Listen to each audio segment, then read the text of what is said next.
Hello and welcome to EPR with your favorite environmental nerds, Nic and Laura. On today's episode, Nic and I discussed getting the most out of your first conference.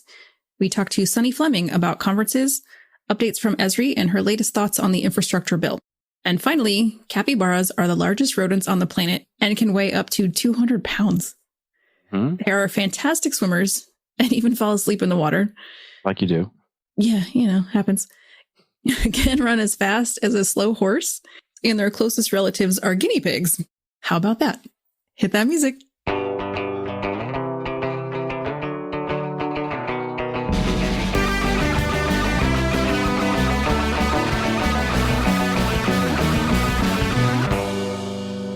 Registration is now open for PAEP's next workshop on offshore wind, which will happen on Wednesday, November 16th at noon Eastern. Join the 1-hour session to learn about offshore wind farm basics, the current status of the offshore wind industry, and the role of environmental professional plays in helping to achieve ambitious renewable energy goals. Check it out at www.paep.org. Okay, so we keep asking for sponsors every week, and it's not really happening. So we decided that you were just going to make some up. And maybe that would encourage people to give us real sponsors, so you won't have to hear Nick's made up stuff. All right. So 1, 2, 3, go. Are you tired of being told that you left the light on in a room that you are no longer in? Are you sad that your air conditioner seems to be running with the doors open and no one cares? Well, guess what? I have the thing for you. It's Dads for Hire. That's right. You can have a dad at any moment call you about anything that is bothering him specifically, even though he may be the person that did the thing that he's upset about. This is great. Dad facts. Dad facts, you want those? You got them. Dad jokes. Oh my goodness. Do we have those in spades? Does anyone here know why gorillas have big nostrils? No. They'll tell you. Dads for Hire is here for you. Oh, dear God, people. Someone please sponsor this episode. Yeah, let's get to our segment. So this is like almost a prime example of what I'm talking about, what I want to talk about, right? So Sam's at a point of her career where she's, right in the beginning, doesn't know exactly what she wants to do, but knows that conferences are important, and, finding the right one for you is really, for my career, it's helped a ton. Finding an NAEP, connecting with people that are doing similar things to me, that are in similar situations that I am, is really, really helpful, which can be a little daunting when you're starting out, when you're young, you're an emerging professional, so to speak, right?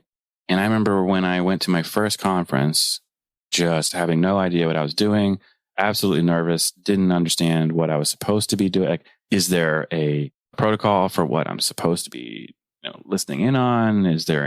What is the guidance for me? I feel like I'm just supposed to be a fly on the wall, right? And a lot of conference working with organizations, which really, that's where it starts, I think, is locally with an organization that's nearby. A lot of that, the payoffs are long-term, right? They're not immediate.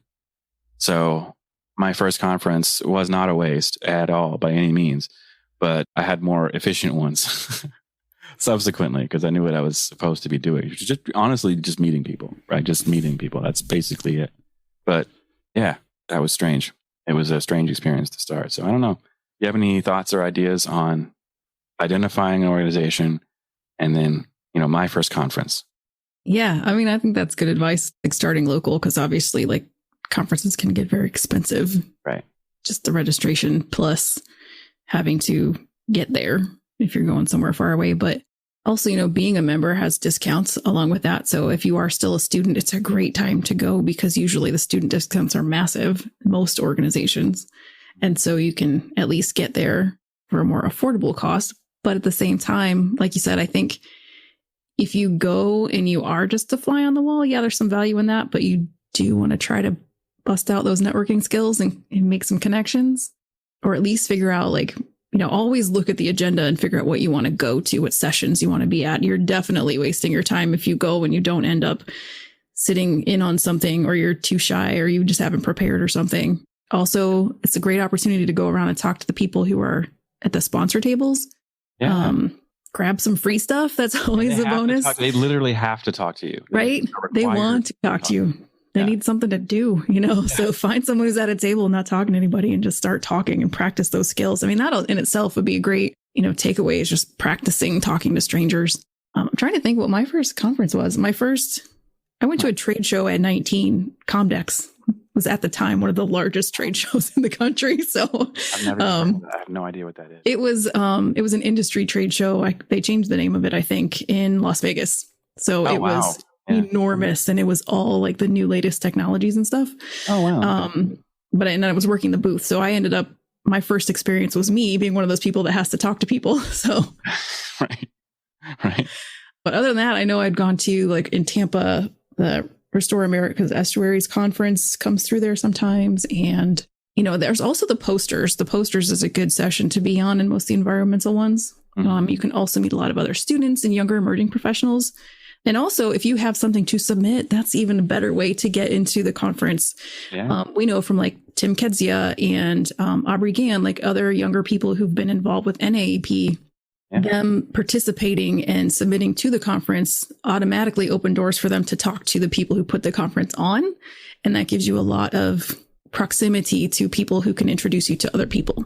100%. I mean, honestly, that was my second conference. I decided to submit on something that got selected, and it was a poster session first. And then the following year, I was able to actually present on it, which was really cool. I mean, I had a really cool project. It was, basically disaster recovery in Alabama, and what that experience was like and what we ended up doing, which was really, really cool. And so I had the project, but I also had to take the initiative to submit.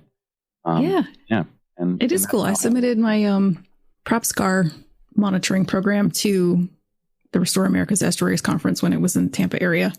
And it's just fun. It's like it gives you a purpose too. You're not wandering around with nothing to do. You can always go stand by your poster and talk to people as they come by. Yeah. And as you can see here, right? Yes. I mean, you have a window. And ironically, when I was younger, I have a lot of social anxiety, which I know this may surprise some people, but I really struggled with it, especially early when I was so uncomfortable, like in social situations. I didn't know what to do, but learning like several tricks kind of helped me out, right? I would much prefer people approach me than the opposite, which means I need to be someone approachable, right? Okay. So if I give a talk in a conference, people are going to want to talk to me about what I talked about, right? That is easy for me. I like that. That was great.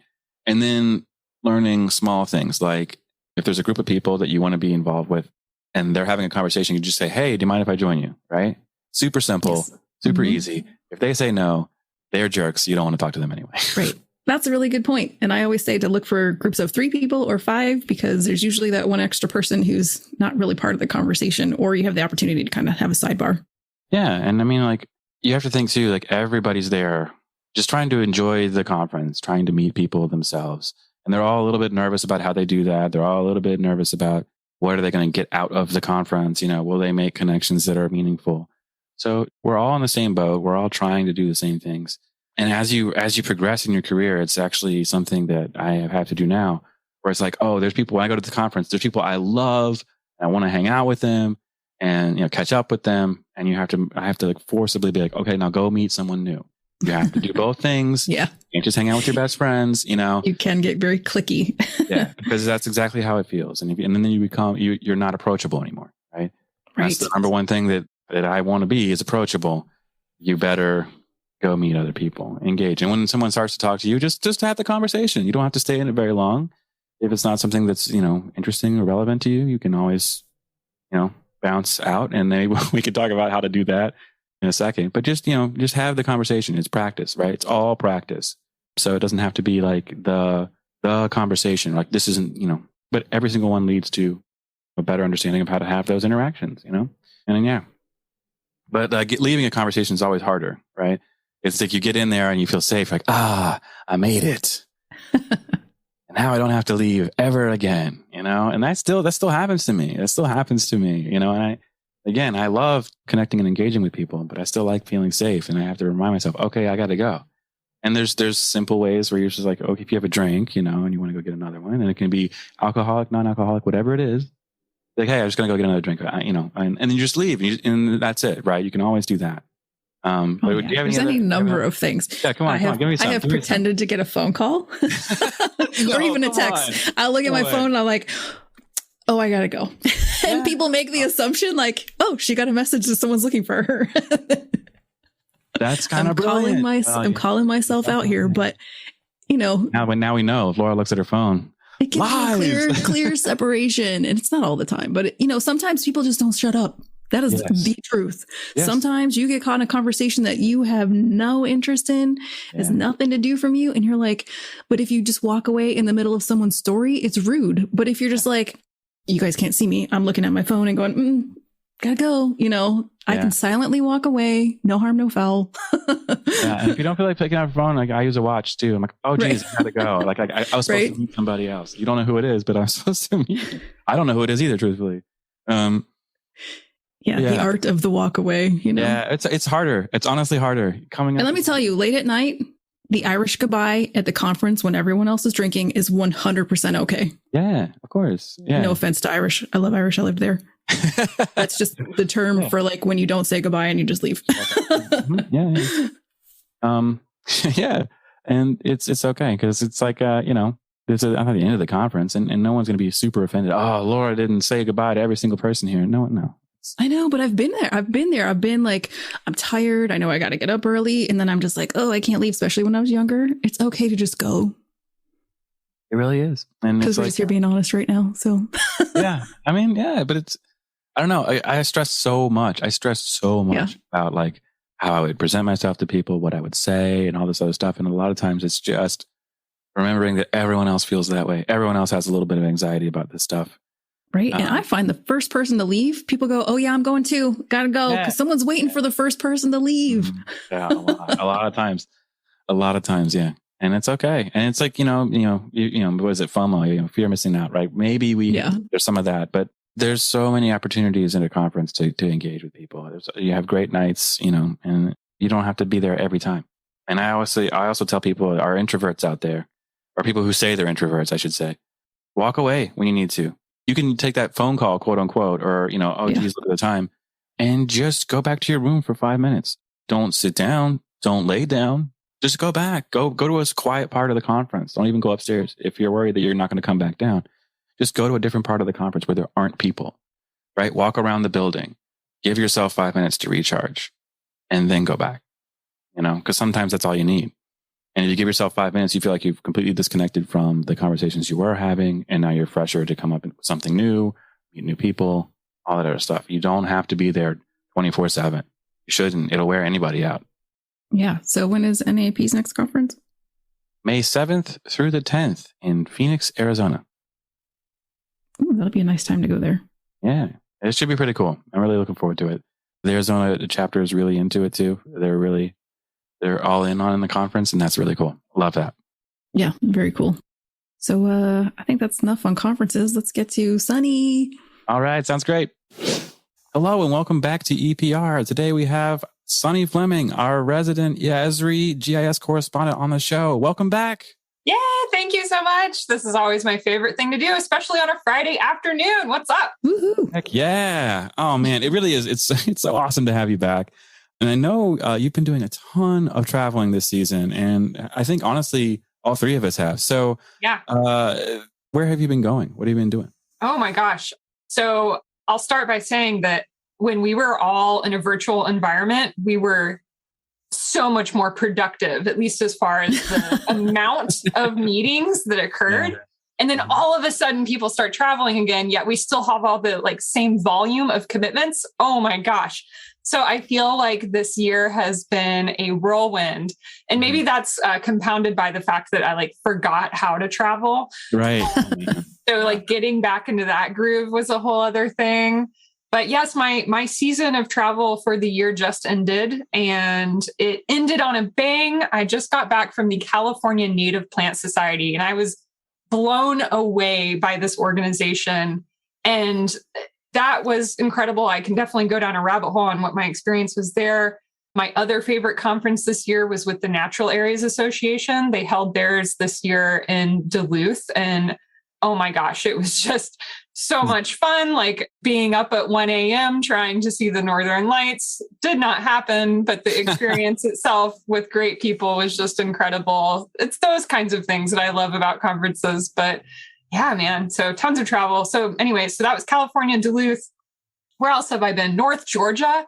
one of my favorite parts of America is the Southern Appalachians and that area of North Georgia. Absolutely beautiful.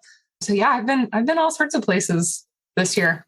Well, like, I think, I want to dive into the California Native Plant Society in a bit, but maybe even taking a step back. So you're doing a lot of conferences. So it begs the question, what do you love about them and what do you dread? Because I know there's both. Oh, there is both. Okay. And wow. All right. I'm like, I got to tread carefully here because it's part of my job. So I'm like, what do I hate about my job? But that's not the question you asked. Okay. So when it comes to conferences, a lot of times we're going in and we either partner with professional organizations like NAEP. And as part of that, we typically have some kind of booth and we set up and we have materials out there. And oftentimes you're kind of sitting behind that table waiting for folks to come talk to you. That is my least favorite part of a conference. I cannot stand that. It makes me so anxious to just sit there and wait, and it feels so skeevy. My favorite part of conferences are that it's an opportunity. I know everyone says this. It's an opportunity to network. Okay, but what does that really mean? Like, what is networking? Because I think there's good ways to do it and there's bad ways to do it. And the way that works for me is that I tend to be kind of a social butterfly anyways. So I'm like, hi, who are you? What's your name? What do you do? And so those moments in between sessions where maybe you've been inspired by what the presenter was talking about, you get to talk to them afterwards, ask questions, ask questions. When there's that Q&A at the end, ask a question. Those are my favorite bits. The networking components, the socials, those are the best because at that point, everyone's kind of like relieved. You're over your session. You've done the formal responsibilities. So everyone lets loose a little bit and then you actually get to talk. And that's where I've always had the most opportunity and the most benefit out of conferences is when everyone starts drinking.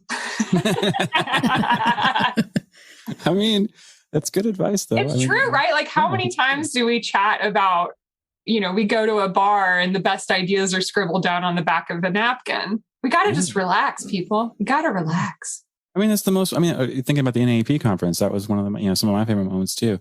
Is the conversation, that we're having. Conversation. That's what I do. Exactly. And so like, it's funny though, because you do a lot of different things at conferences. You also have done presentations and you have given, keynotes, which I think what you did your keynote by practicing once, we talked about that. Unbelievable. Still makes me mad. Can't believe it. But like, how do you get the most out of that too? Right. So you're not just going there to network. I mean, you are going there to network. You're trying to determine what speech you're going to give for a presentation. How do you kind of outline all that stuff for yourself before you go? And then how do you make the most of it while you're there? That's a fantastic question. And something that I'm learning through my role here at ESRI that I've not necessarily codified in my life before. Maybe we do it intuitively, but I've never had much of a framework to think about it, is what's your messaging, right?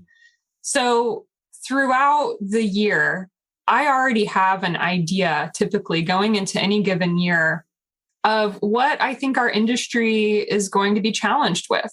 And this is through conferences, right? I'm having touch points with the community. I get to hear what their challenges are. This is through things like policy and kind of staying on top of, what's coming down the policy pipeline and how that's going to influence us. And so that allows me to put together a real high level idea of how I can speak to those things. So that's kind of that canned stuff. But then you take that canned message, whatever it is.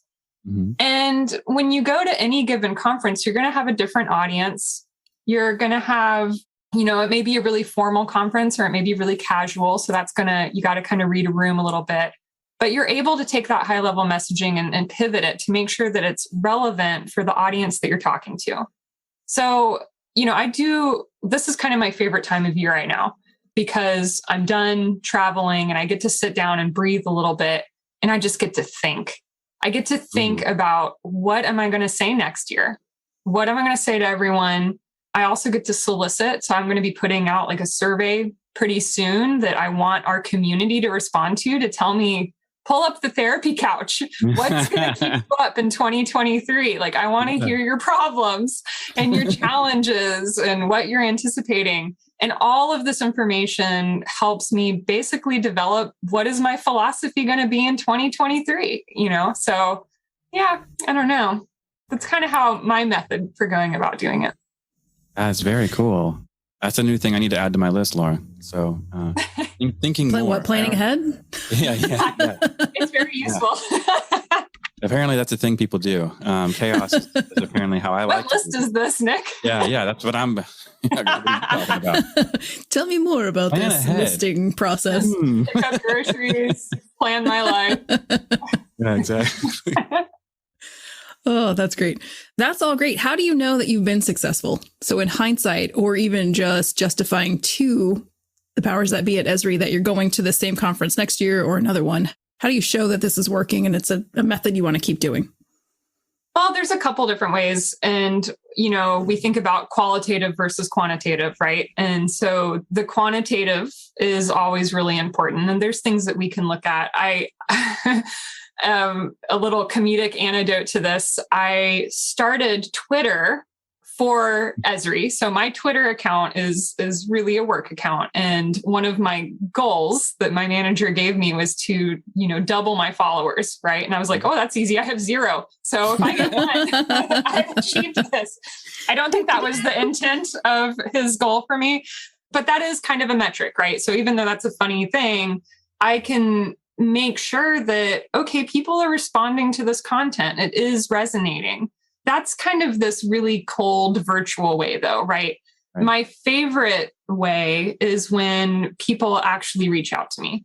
And I get that a lot. Or when they come up to me at conferences, like when I was at California Native Plant Society, I did a presentation. They gave me a 40-minute slot. And after that, I had a line of like 20 people waiting to talk to me. And some of these people said, oh, I've watched your webinars, things like that. Like that, first of all, it's a really humbling experience, but I just felt so heartened. It was lovely.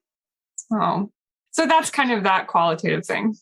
Yeah, I totally agree. Networking at conferences is invaluable. And I do always recommend when I finish the career portion of NAEP's workshops for the career seekers, my recommendation for networking is pick up a cup. Even if you're too young to drink, it doesn't have to have alcohol in it. Yeah, exactly. There's just something about like walking up to a group and having something in your hand. You can cover your face with it, you don't have to be talking. Comfort blanket, just having something in your hand. Right? Comfort cup. Oh, I love it. It's that whole what do I do with my hands thing? Like, just hold on to something. I'm not even a big drinker. And so I actually do this quite a bit. For your listeners out there who may be feeling pressured to imbibe, don't, because I'm not a big drinker, but I do the cup trick. It's just like, nobody cares. Nobody's like, sometimes they say, what are you drinking? And then you go, seltzer. Or you could just, gin. Yeah. It doesn't matter. It vodka, straight up. Mocktails is my new thing. People are like, what are you drinking? I'm like, Shirley Temple. Heck yeah. Mocktails too, actually. And I've noticed like the really good restaurants are starting to get in on the mocktail game. And I am like, I want this recipe. I want to be able to drink delicious things like in the middle of the day. And this is amazing. So yeah. Yeah, totally. So yeah, we got to level up on the mocktail game there. Yeah. And along those lines, not everybody imbibes, not everybody can go to a conference. So I know that ESRI has a lot of opportunities for people who actually can't actually come. So what kind of advice do you have for people who maybe know that they're interested in the subjects or wish they could go? Oh, man. So yes, we definitely recognize that at ESRI. And so we try and put out a lot of different content to help people understand the industry that they're in, right? It's not just GIS. It's not just learning a tool, but it's also being able to have a touch point with the industry and the trends that are going on. So I just finished up a series of webinars. We had a 3-part webinar series that we framed around the infrastructure bill and the challenges that our industry is going to face with that. And then how do the tools help support us overcoming those challenges? So that's how we put that series together. We have a ton of free learn lessons. These are tutorials that you can walk through. We have these things called MOOCs, massive online open courses. They're super fun. The most popular one is the cartography MOOC. And I've taken it as an ESRI employee. I've taken it 3 times. I love it. Wow. And so we have all those kinds of things. We also have podcasts that we're putting out We have Twitters, plural. I think we have like a main ESRI Twitter, and then we have multiple product Twitters. So if you happen to be a huge, fan of Survey 123, well, we've got a Twitter for you. So we really try and cater to a wide variety of accessibility types of audiences. The conference is one thing, right? That's huge. But yeah, that's sometimes for some people, that's a once in a lifetime opportunity. So we definitely make sure that through blogs, through webinars, through podcasts and social media, that we get those kinds of touch points and generate that community. Even on LinkedIn, I think we have like an ESRI forestry community. I've been curious about gauging interest on, having a user-driven community on LinkedIn. I can only manage so many things, right? So I need to... I just was thinking like, one more thing for you? I don't know. Yeah, come on. Yeah, no. And that's where my role here is to generate community, right? And so if it's me always towing the cart, that's not community, right? That's at that point sales. And that's gross. I want our community. No offense to salespeople. No offense to salespeople. I was one for a little while, but I really want to see our community step up. This past year has shown me that there are so many people that are really passionate about the use of this technology in the environmental space. And so I want those people to come forward and say, yeah, I'll start our LinkedIn community. Yeah, I'll start whatever and collaborate with you, Sunny, on what this looks like and help to market it and help to shape it. That's awesome. But man, I need help. And that's going to be through our community. So yeah, that's great. I'm glad you brought up the MOOCs. I've actually done 2 of ESRI's MOOCs. One was the spatial analysis. I can't remember what the other one was. I did the spatial analysis one like 2 or 3 times. I loved it. Yeah, me too. That was my other favorite one. And that, that product team, I'm just going to give a shout out to them. They're one of my favorite product teams because they really love feedback from all our product teams, love feedback from the community, but they will seek it out. I have a really good relationship with them because obviously, environmental professionals, we all have some kind of hardcore scientific background. And so they really feed on what we have to say. And I'm in very close communication with that team. So yeah, that's awesome. It's evident too. I think I did maybe one of the first or second ones that they put out. And then when I did it over, I could tell a lot of stuff had been improved, nice. And examples changed and stuff. So it is obvious too, that it's not like something that was put out once and then they just keep rehashing it. I know that they make updates. So that's really cool. They're very sensitive to community feedback. I love that team. So yeah, that's really cool. Wow. We mentioned earlier the California Native Plant Society, and you mentioned how awesome that was. So you told us that it should be used as a national model for conferences. So tell us more about that. Well, so every state, to my knowledge, has some version of a Native Plant Society, and some are more successful than others. And that, of course, is a relative term, right? How do we define success? And so some are successful in their own right. They're doing what they want to do, but they've remained relatively small. And I think one difficulty that a lot of native plant societies have had is garnering the attention and membership and interest of a younger audience. And what happens is that there becomes kind of a false understanding that, this isn't interesting to a younger audience. But I don't think that's true. When I look at all sorts of citizen science and crowdsourcing tools for biodiversity, I see young people very interested in this. I see there's this whole native plant foraging trend on TikTok. There's a lot of fascinating content that my generation and younger are putting out into social media, but I think they're not interested in maybe being members. And we have this really classic setup of what it looks like to be a member of some kind of organization and pay dues. Well, I don't think that model's working anymore. California Native Plant Society not only is appealing to a much younger audience now, and I saw that in spades. I mean, the way that they conducted their conference, the marketing materials were cool. That you wanted to wear that t-shirt. It was just, and that, I hate to say it, it's really important. They were also very savvy in how they use social media. They had a specific tag for their conference that when people shared photos, it was all, going to the same repository of the tag. So they're really savvy in that way. But what impressed me the most was how well organized they were and how well they were executing on conservation initiatives in the state of California. The attendees at this conference brought together federal representatives, state representatives. It brought together landscapers. It brought together tons of nonprofit groups that work on conservation in the area. And then, of course, there were students, there was academia there. And I've never seen this really, not at that scale, at a native plant conference before. But then how they're actually executing on this is that they're really enacting and helping to drive and shape policy in the state of California.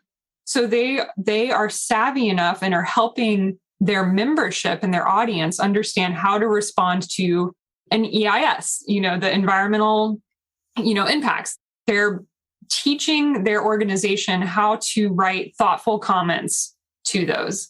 They are looking at what they need in the state of California and helping to write legislation that they then advocate to get passed. I mean, I was really blown away by this organization. I was so impressed by them. And I would love to see this across all 50 states. Every state that has a native plant society needs to be looking at what California's doing. They were incredible. That's really awesome.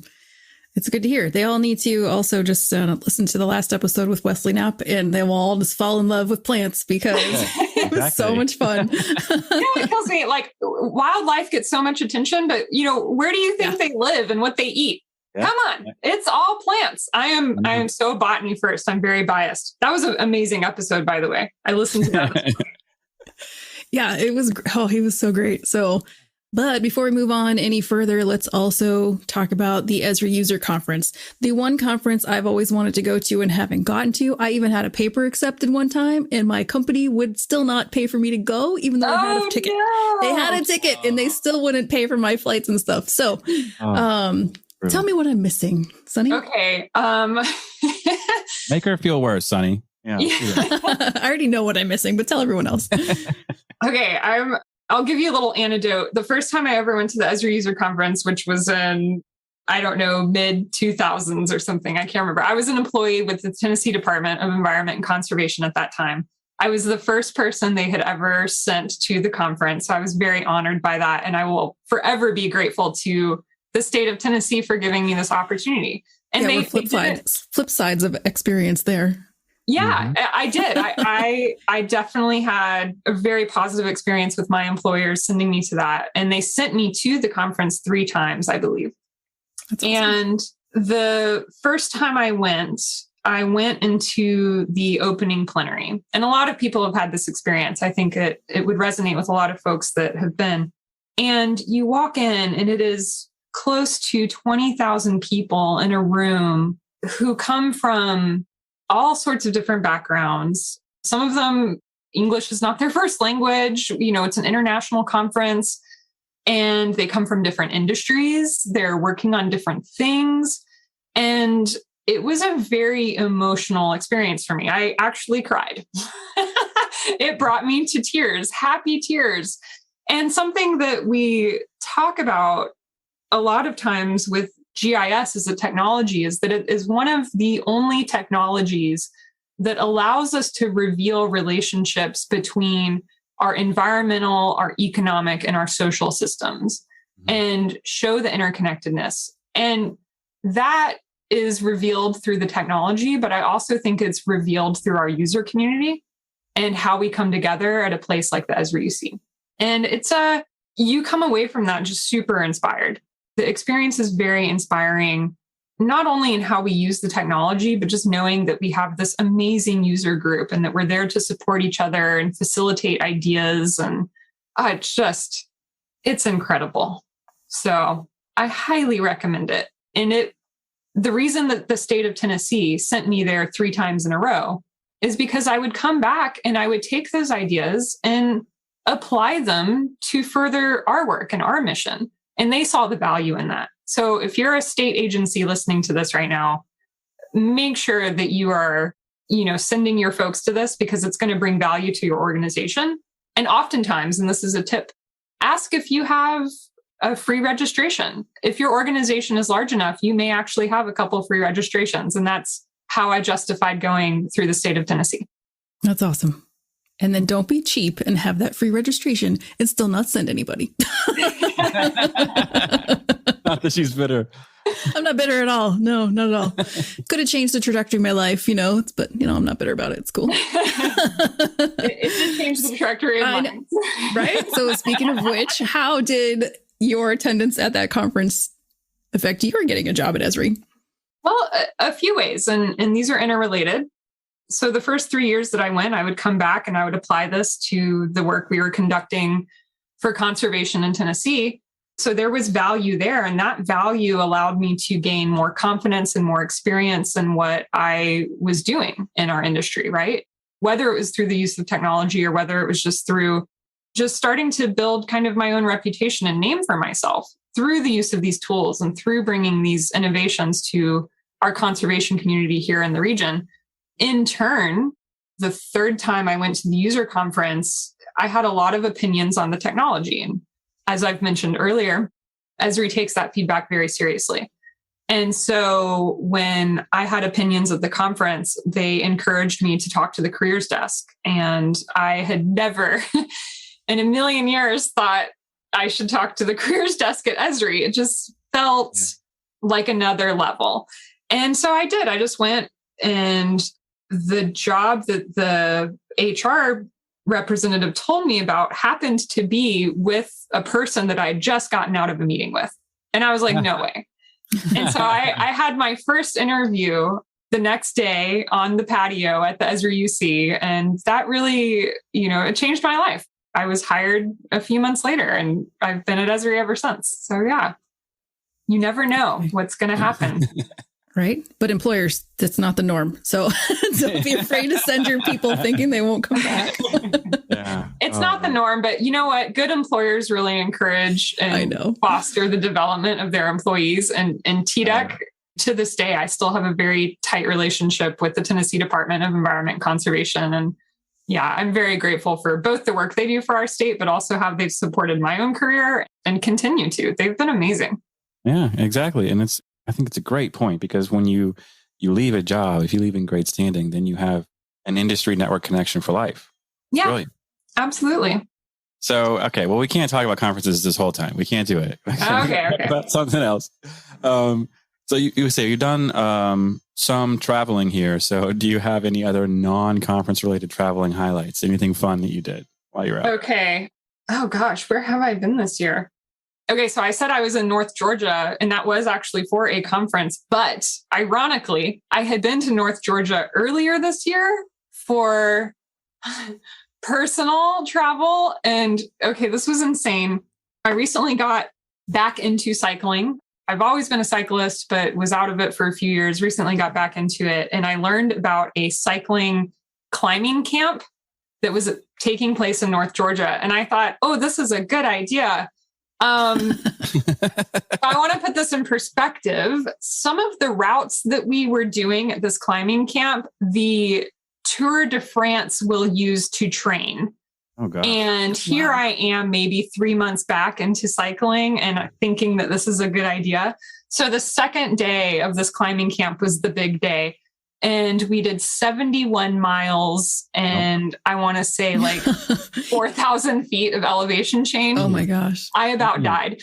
And I was so nervous about it the morning of that I was like on the floor of my room, like physically ill, trying not to throw up. And then knowing that I had to go cycle 71 miles. Oh my God. So, but I loved it and I cannot wait to go back.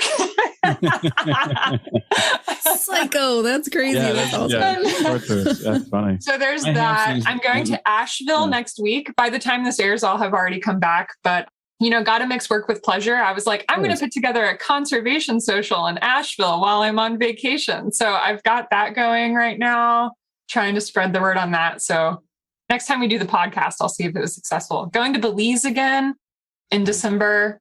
And then looking at 2023, I have Spain on my mind. I really want to go bike in Spain. So I don't know. We'll see. I'm happy to go with you. Thank you for inviting me. Oh, yeah. You know what? Hey, the more the merrier. You want to get on a bicycle and bike 100 miles in the mountains of Spain? Oh, okay. I will that's what you jog meant. nearby. I'm just going to hang out in Spain while you're there, cheer you on. You know, we all need cheerleaders, right? So, yeah, exactly. Oh, it'll be like actually like the Tour de You France. can be the water boy. Yeah. I'll have a sign and I'll run out in the middle and run over in front of you so that just you get to go forward. Yeah. Perfect. Yes. Love this idea, Nic. We're going to follow through on this. Oh man. So back to, I guess more serious stuff, right? Like you're still the only person that we know that's read the entire infrastructure bill. Still? Really? No one else was inspired to read it? Maybe a couple attorneys. Maybe Fred. We'll ask Fred next time he's on if he's read the whole thing. Okay. And I hope he says, what? No, are you crazy? That would make me happy. But how does that bill, because there's so many parts of it, it's so big. How does that tie into ESRI's small nonprofit grant opportunity?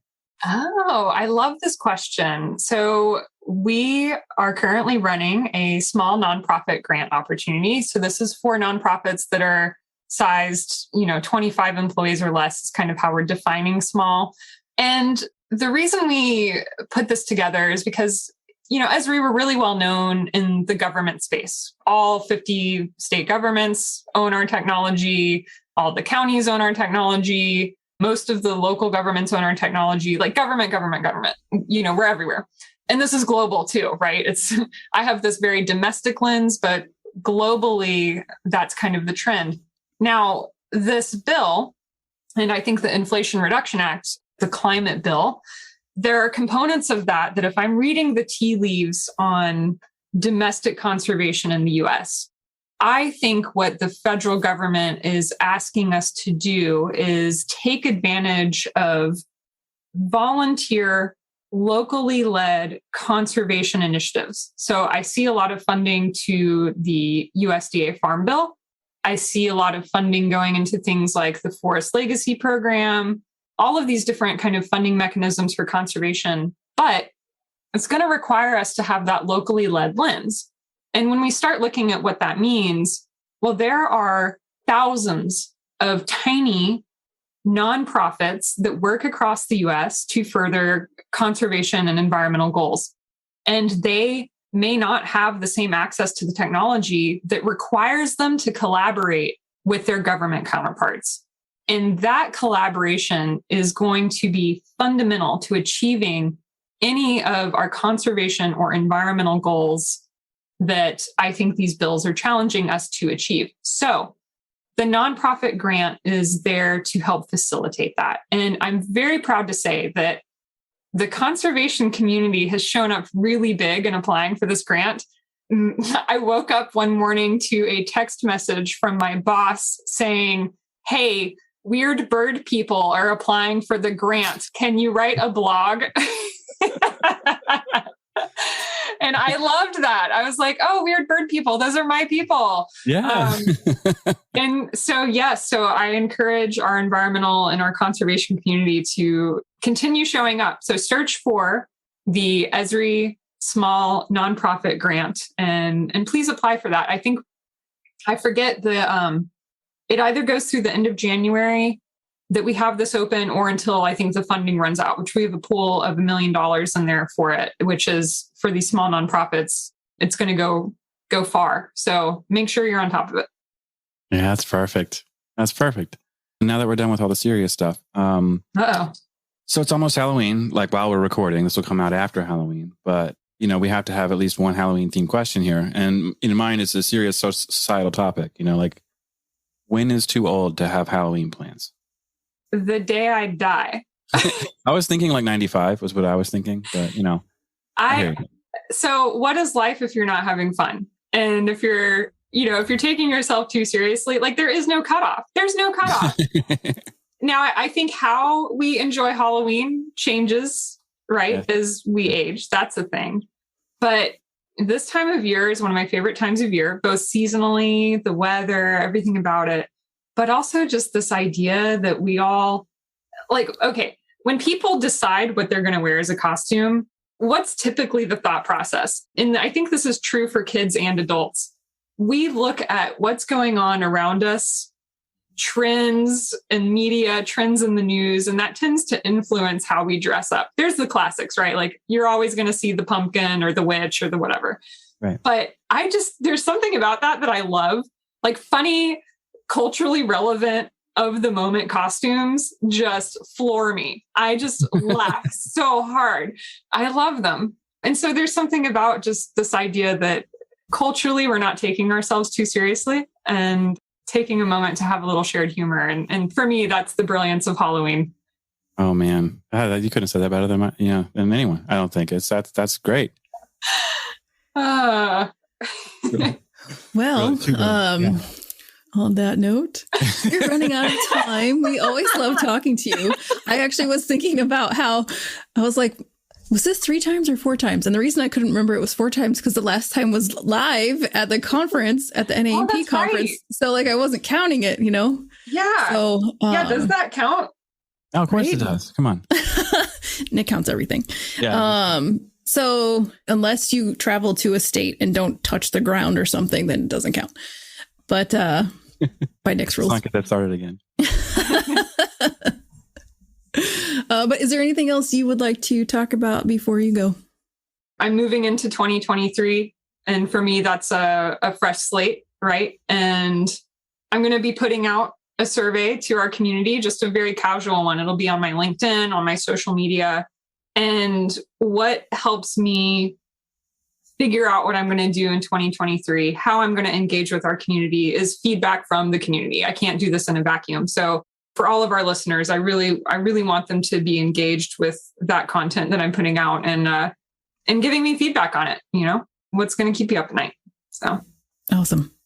So where can people find you and get in touch with you?